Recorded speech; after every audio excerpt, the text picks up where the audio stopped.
तो नमस्ते भाई लोग, स्वागत बा तारा लोग के हमारे यूट्यूब चैनल RS फिल्मिक पर।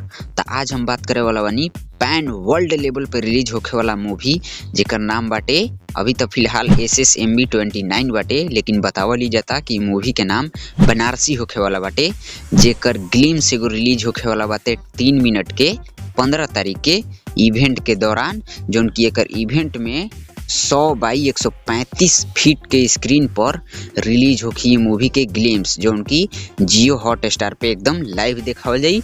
जेकरा में हमनी के लीड रोल में महेश बाबू, प्रियंका सिंह और विलेन के रोल में पृथ्वीराज शिव कुमार नजर अइहन। और उनकर तो एगो पोस्टर भी आइल बा जो उनकी बहुत ही खतरनाक लागता। और ये मूवी के डायरेक्ट करतारन SS राजामौली, जो उनकी एकरा से पहले RRR और बाहुबली मूवी जैसन मूवी के डायरेक्ट कइले बारन। बाकी तू लोग कितना ज्यादा एक्साइटेड बारा लोग ये मूवी के देखे खातिर कमेंट बॉक्स में बताइए लोग। मिला तानी नेक्स्ट वीडियो में।